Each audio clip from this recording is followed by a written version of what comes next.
and the beauty of radically listening is it's kind of the sister of active listening, but like the better sister. Okay, I hate saying it like that because I do not have favorites with my kids. Do I have favorites? No, we don't have favorites with our kids as parents, but when we're looking at active listening, right, it's saying, okay, we're listening intently, we're taking in, but when I think of radically listening, like when we think of radical, that's big, like that's like, wow, like magic, right? Radical. When we're radically listening, we are listening with all of our senses. Welcome to the Moxie podcast. As always, I'm excited that you're here and part of this community. Today, we're going to be hopping more into the frameworks of the School of Ethical Impact. So if you are joining us for the first time in this episode, the first two episodes of this year, in January, we went over the 5 pieces of sustainability, and we also talked about, the first episode of January, I talked about my ins and outs. What am I going to add to 2024? What am I going to throw out? And then last week we went into the 5 pieces of sustainability, which is one of the first frameworks that was built in the School of Ethical Impact. There's a lot of movement that's going to be happening within the school, but the school originally started, if you're like, what is the school and what does that mean? The school originally started as a cohort form where we had well over 30 students who went through a year cohort with us at the School of Ethical Impact and learned all these different modules. It's a 12-based module program. This is not currently offered. It was a very high touch program, and we were so excited for the people that we got to walk with during that time. Haley Adamski is the co-founder of the School of Ethical Impact, and we built some amazing frameworks together that I am just so proud to continue to carry on in that legacy. If you want to know more about Haley, she does amazing coaching. You can check her out. It will be linked to the show notes, and she is just really, really mindful about mindset and what it means to create priorities and whatnot. I love her so much. When we created the school, I had 3 kids. I still have 3 kids, but I had, Sayla was really small. And she didn't have kids yet, nor was she in her marriage today. And so it's just so cool to see life change. She has a beautiful, I think he's almost 1 now, and just to see her also take in that and those mindset shifts as well. So go check out Haley. That's my little just blurb about her. Really love who she is and what we got to build together. So 5 pieces of sustainability talks about people, profit, purpose, partnerships, and planet. I kind of dig deep more in a lecture format last week about that. But today I want to talk about culture. I want to talk about the R.I.S.E leadership model, and I also want to talk about radically listening and how that ties into this word ethical impact. So ethical impact is trademarked, and which is now a trademark owned by Imani Collective. We believe we are an ethical impact business. We believe that we personify and encompass ethical impact leadership. So what does that even mean, right? When I first started Imani Collective, it started as a nonprofit. I look back in the over a decade journey of just everything that I've learned and grown from. And what I find the most interesting is the mindset and how that shifted over the years, and how I realized that, that it's not this one, like this way or the next. I think a lot of people are like, you are thinking like an NGO, you're thinking like a nonprofit. And on the other side, a lot of people are like, oh, you're like thinking only for profit. I don't believe our mind sits in one or the other. I do believe that we have tendencies that we think like an executive director versus we think like a CEO. Later in this year, I'll kind of talk more and dive deep of what it means to actually put on the CEO hat versus the executive director hat, because they are different roles. But what I do believe is that we don't, again, sit in these houses separately, that there's a beautiful combination of one or the other. But the reality of what needs to change is not, oh, do I have a for-profit mindset? Oh, do I have a nonprofit mindset? It's, oh, do I have a sustainable mindset? Because a nonprofit is not bad. The reality of a nonprofit is it's a tax status, right? The reality of a nonprofit is that it's actually generating the profits to go back into the program. Nonprofit does not mean that you're not profitable. You have to have profits coming in. Now those profits and that revenue is going to look different, right? That's going to look like donations, it's going to look like grants, it's going to look like foundations. You might have some sort of businesses or something running under the nonprofit to generate funds back in to your programmatic output. Like maybe you have a coffee shop, maybe you're making crafts, whatever that might be. But at the end of the day, you have to understand the profit and you have to have profit for your programs to work, right? So just because you're a nonprofit, that doesn't mean you shouldn't think like a business. Fun fact, some of you, maybe most of you, maybe you don't know this, but I am a professor. I work at a university in California, and I work within the social work division. And what I love about working in that division is we're talking about what does it mean to be a social worker and come around really hard things, right? Really hard injustices, and how are we fighting for that, both on the macro and the micro level. And I teach a social work management and leadership class, and it is by far one of my favorite classes to teach. One, because of course I love leadership, but two, it's this every year when I get students in the classroom, there is just this aha moment of like, oh my gosh, business matters, right? And that's how we perceive it, right? Oh my gosh, management matters. Oh my goodness, organizational culture matters. Like the way I lead matters because it is a ripple effect into others that are following, right? And so when we look at the bottom line, it matters. It matters how we're spending it. It matters how we're budgeting it. It matters where the outreach is. It matters also the acquisition of new revenue, whether again, donors or customers. It all matters, and we need to be equipped with these tools. So what I want you to ask yourself is, how do I have a sustainable mindset, right? Not a business, not a nonprofit. How am I walking day in and day out with a sustainable mindset? And that is going to be questioning these areas of the 5 Ps. Like, how am I walking in my purpose? And along with walking in my purpose and caring for my people, how am I paying attention to profit and planet and leveraging partnerships that are going to get us even further, right? And that both benefit one another, not partnerships that only benefit you, but also benefit the other person at hand, right? So how are you walking in a sustainable mindset? When we think like that, then we are going to walk into our organization or company, and we're going to create a culture that is astounding. We're going to create a culture that is beautiful. We're going to create a culture that people are going to gravitate towards. So culture to me is so important. You can learn business practices, you can learn principles, you can learn systems, but to learn and create a culture takes so many years, and you have to fight for it. So what are your values? How are you aligning yourselves with value-based decisions? How are you making sure that your strategic pillars that you are creating in your company and your organization align with the culture that you want to create, right? How are you leading in a way that is an example for the people within your organization? Something that I continuously need to work on is just my working schedule. I don't want to say work ethic. I have an amazing work ethic. It is my schedule, because what I strive and what I want my team to have is a work-life balance where priorities are in place, boundaries are in place, and they have a healthy lifestyle, both in our organization and out, right? Of course, there are times that we have to push. Of course, there are times that we have to continue to maybe put in a little bit more effort depending on the season that we're in. But I always want my team to feel as if they can take off, right? And to not feel the pressure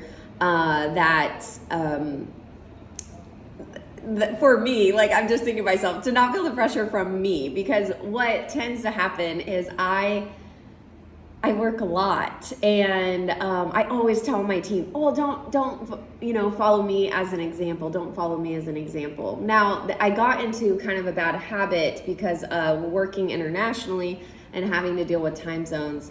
It can get a little bit tricky. But one thing that I have stood true to is my priorities and my boundaries of my time, in the sense of my family time. And I changed this about 2 years ago. And it has been a game changer to make sure that from that 5 to 8 p.m. time slot, I am with my family, I'm making dinner, I'm getting my kids to bed, I'm supporting my husband in that way. And of course, there are weeks and there are days where that might not always be the case, or I need to grab a meeting, but for that rhythm to not continue to happen, right? Oh, just another meeting, because especially as CEOs and founders, we will always make time for just another meeting. And what happens is it hurts the people who are the closest to us, right? So we lead by example, and I am even continuously getting better at that, of leading by example. But the question I want to pose to you is, what culture do you want to have? At the end of the day, when people think about you, I posed this question to one of my groups. I have a mentorship group, Wild Soul Collective, that I do once a year. And I posed this question to them is, for this year in 2024, because that's when this podcast is being recorded and when I had this meeting, right? I said, for 2024, at the end of the year, what is one word you want people to describe you as? What is the spirit you want to encompass? Like, what is that? And I want to pose that question to you. Like, what do you want to be known for? My personal words of the year are presence and peace. And the reality is, I want people to know me as kind and compassionate. I know people know I'm hardworking, I know that, but I want people to know that in all of my intentions, even if I come at you hot, right, with lots of feedback, that it's coming with a heart and intention of kindness. And so if that's how I want to be portrayed, how is that going to overflow into my actions, right? So I want to ask you that question, because as a leader, what you bring into the workspace is ultimately going to shape the culture at hand, right? So you need to be extra self-aware of the energy you're bringing in, of the goals or the intentions that you're setting for your team. You need to be extra communicative. And so I just encourage you to think about, what does it mean to be a servant leader, a transformative leader, to walk in, because that will shape your culture. When you have tension, when you are stressed, whatever you have going on in your personal life, if that overflows into your workspace, your team will feel that. And I think there's those certain people in your team that can handle that, right? That can handle that pressure. I would identify who that is. I have 2 people on my team where I just know that I can be fully me. Now, not that I'm not fully me to everybody, but that I can kind of let down the barrier down a little bit more and be a little bit more vulnerable, because I know that they're going to hear me and they're not going to wear the stress. And as a leader, you have to get good at that too, because your team is going to be bringing in all these different emotions and energy and feelings. And you have to get really good at, okay, how do I hear this? How do I take it? How do I not take it home, right? How do I not keep it? And so that's the things that we can improve on as leaders. And ultimately, that's going to shape your culture. So what do you want to be known for at the end of the year? And how is that going to shape your culture? And with that, how are you radically listening? So we coined this term in 2021 with School of Ethical Impact, of radically listening. And the beauty of radically listening is it's kind of the sister of active listening, but like the better sister. Okay, I hate saying it like that, because I do not have favorites with my kids. Do I have favorites? No, we don't have favorites with our kids as parents, but when we're looking at active listening, right, it's saying, okay, we're listening intently, we're taking in. But when I think of radically listening, like when we think of radical, that's big. Like that's like, wow, like magic, right? Radical. When we're radically listening, we are listening with all of our senses, okay? Because a lot of times when I listen, we'll zone out, right? Or we'll hear pieces, or we'll hear something of the conversation. We're being active, right? We're being present. We'll hear something of the conversation and immediately think, oh, I need to connect him to this. Oh, I need to do this. Oh, I need to, and my brain is just constantly like going. So it's like, if I capture something in that conversation, I might be like, oh, these are next steps. These are next steps. This is how I need to respond. And when I'm consistently processing, after I catch a nugget of what they said, then part of my brain is not comprehending fully the rest of what they're telling me, right? So the hardest part of radically listening is not doing that. Is to be fully present, engaged, and there, right? Listening so intently that you are not in your own thoughts, okay? And so radically listening, it has this observant quality. It has this like, obviously eye contact. I love saying it's like the full senses of who you are with that person. And when you are fully present in there, that changes the whole conversation and the whole relationship. It changes the way that dynamic between you and them is. And so I just encourage you, when you walk into your communities, to be radically listening. We can assume we know what's best for that community, but when we radically listen, we figure out other things because we're actually paying attention to the root cause. We're actually paying attention to the people that matter, and we're not assuming we already know what the answer is, right? Sometimes I think we go into meetings, we go into conversations, and we're like, I know how this is gonna go, right? We have these expectations. Radically listening is no expectations, coming in fully present, and taking that person as they are with grace and love and being fully present for them. So let's be radical listeners as well, because that's gonna make us better listeners. That's gonna make us better leaders overall, right? And then lastly, this model that we set up at the school was called R.I.S.E leadership. And again, geeking out on leadership because I love leadership theories and methods. But when we were talking about what does it mean to be ethical impact, like what does that mean and how do we see that in leadership? So before we get to R.I.S.E leadership, ethical impact, when we split those two words apart, impact is one thing, ethics is another, right? So what does it mean when you put them together? Ethical is being utmost, right? It's making sure you're being fully aligned with ethics, that you're doing what's right and what's not wrong, right? Or that you're correct in nature. Now, depending on the culture or the person you are, right and wrong has different perceptions. So you also have to understand that. Depending again on culture, if you're coming from a guilt culture versus a shame culture, that also has different ways that affects ethics, right? So ethical overall is what is the core to your moral being. How are you being ethical in your actions, in your words, in the way that you live your life? Impact is really interesting because in the nonprofit space and in any like really social impact, social enterprise space, we are always going to look at impact and we're going to say that impact means good, right? That we're doing something good in the world, that we're being world changers. The reality of impact and the definition of impact is it's something that leaves an impression, right? It's something that affects something else. And that can be both and. Impact is not always good. Impact can be bad. And when we can finally acknowledge that, then we can actually see the core of who we are as leaders, the core of who we are as an organization, and understand what our ripple is on a community. Because guess what? It is not always good. And the reality is most people don't realize that their impact isn't good because they lack follow-up and they lack follow-up and follow through, right? So you might start something, you might leave. This happens with a lot of nonprofits. We start something, we leave, and then it goes back to square one, right? Because maybe there wasn't appropriate training, there wasn't radically listening involved with the community didn't even want that program in the first place, whatever it might be. The way your impact was in the beginning might actually be twice as bad as it was before you even got there, right? So we need to understand impact can be good or bad. So how are we always acknowledging that impact is good? And that, in order to do that, you couple that with radically listening. I'm telling you, the more you listen, the better your impact is going to be because you're going to align with the values of the community and the people. So let's listen.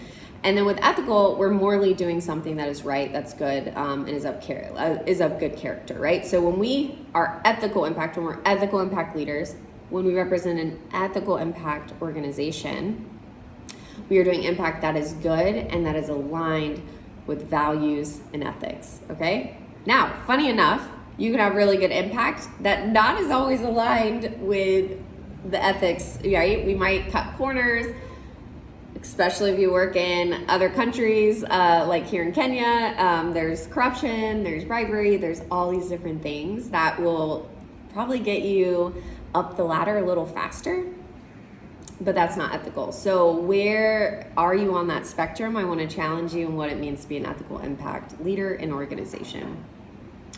So back to R.I.S.E leadership. What does it mean to be a R.I.S.E leader? It's a short acronym, and I hope that you take it to heart. It aligns with servant leadership, transformational leadership, authentic leadership, situational leadership. There's a lot of leadership theories out there, and I feel like R.I.S.E leaders encompass a little bit of all this, right? So a R.I.S.E leader is one, R is respectful of those around them, the culture they're in, the people that they're serving. They hold integrity, the utmost integrity in everything they do. They're at service, wholeheartedly at service to their beneficiaries, customers, the people that their organization, the people that work with them, and they hold an equitable nature. They encompass equity, respect, integrity, service, equity. I hope you guys, if you take anything away, actually I hope you take a lot away from today, but is to fully bring in and take hold of what it means to be a R.I.S.E leader. Because when you're a R.I.S.E leader, you're gonna see yourself rise, you're gonna see your team rise, and you're gonna see good impact in this world rise and continue to rise for generations. And that's what we're here to do. We're here to create generational impact. My heartbeat is to build up leaders globally with the right tools so that they can continue to do impact all around the world. I think I have several missions in my life. My first mission was to provide for marginalized women jobs. And then that changed to provide ethical jobs. And then that changed to provide ethical and consistent jobs and equity for gender, because we provide for both men and women. So I love just providing jobs across the board, across all of our brands that we have in Amani Collective. This year we brought on, or last year we started another brand called Talanta, which is a creative agency. So if you're listening and you're within Africa and you live in any of the 54 countries of Africa, and you're a creative, graphic designer, developer, social media manager, whatever it might be, SEO strategist, ad, expert, reach out to us. You can go to talantaafrica.com. We'll put that in the show notes. We are always building directory of talent, because that is my heartbeat, to provide more and more jobs and to connect individuals, very talented individuals, to the right customers, right? So that's one thing. And then as I speak into Moxie, and I ask myself, why do I speak into my computer and my phone and by myself in my office, and I give basically a mini TED Talk almost every other day? Why do I do this? And at the end of the day, I do this because I want you, again, this community, to be equipped with really good conversation, really good tools. So it's not always just hearing stories. Moxie started by, Moxie podcast started with the heartbeat to share really courageous stories by ordinary people. So it was a storytelling platform, and it still is. And where I think it's naturally changed to is to create and instill more Moxie in your life, to give you more courage, to build up your self-efficacy and confidence through tools, through learning, and through always knowing that you can evolve. When and if we decide to stop evolving, when and if we decide to stop being learners, when and if we decide to say, hey, I'm an expert here, stagnation will occur. We want to make sure we do not grow stagnant. We want to make sure we grow dynamic. And you may be an expert in the field, but as an expert, the reason you stay an expert in that field is because you continue to learn and surround yourself with resources and individuals who are challenging you to be better. So let's continue to be better. Let's continue to push into our expertise and our strengths. And as always, let's Moxie and do it in a dynamic and beautiful way. Thank you for being part of the Moxie podcast. And until next week, friends, Moxie on.